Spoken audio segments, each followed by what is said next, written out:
गांव में एक रघु नाम का किसान रहता। वो बहुत ही मेहनती और ईमानदार होता।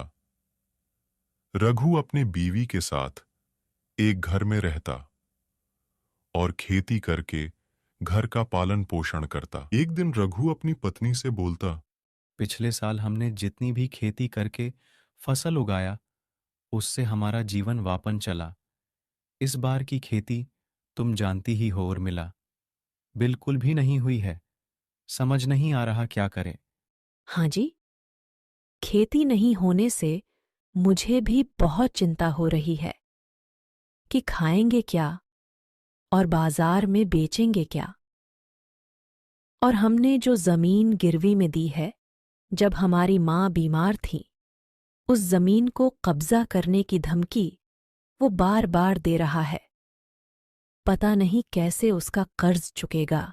हाँ उर्मिला, मुझे कैसे भी करके उसका कर्ज तोड़ना होगा, क्योंकि वो जमीन हमारी पुरखों की निशानी है। उसे हम ऐसे नहीं जाने दे सकते। ऊपर वाला जरूर हमारी मदद करेगा। मुझे उन पर पूरा यकीन है। इतना बोलकर रघु परेशान होते हुए जाने लगता और जाके एक नदी के किनारे बैठ जाता। हे भगवान जी, मैं बहुत ही विकट परिस्थिति में फंस गया हूँ। मुझे कैसे भी करके अपने पुरखों की जमीन को वापस लाना है, लेकिन समझ नहीं आ रहा क्या करूं। तभी रघु को एक आवाज सुनाई देती, पानी, मुझे पानी दो, मुझे बचा लो। मैं काफी दिनों से प्यासा हूँ, मुझे कोई पानी दो। ये सुनते ही रघु पूरा घबरा जाता और बोलता, ये इतने घने जंगल में इस तरह से कौन आवाज दे रहा है? लगता है कोई इस जंगल में किसी मुसीबत में फंस गया है, जो बार बार प्यास से पानी की गुहार लगा रहा है। मुझे जाके देखना। इतना बोलकर रघु परेशान होते हुए उधर जाने लगता जिधर से आवाज आ रही होती है। ये कुछ दूर गया ही होता है कि सामने एक वृक्ष होता जिसके दो आंखें और मुंह होते। ये देख के चौंक जाता और बोलता, मैंने जीवन में पहली बार ऐसा वृक्ष देखा है जिसके आंखें और मुंह है। क्या अभी वो तुम थे जो प्यास के कारण पानी के लिए आवाज लगा रहे थे? इस बार के अकाल के कारण मैं पानी के एक एक बूंद के लिए तरस गया हूँ। ऐसा लग रहा है जैसे मेरी जान अब निकल जाएगी। मैं यहाँ कई दिनों से पानी के लिए लोगों को आवाज लगा रहा हूँ, लेकिन अब तक कोई नहीं आया। भला हो तुम्हारा, जो तुम मेरी आवाज सुनकर भागे चले आए। कोई बात नहीं, तुम चिंता नहीं करो।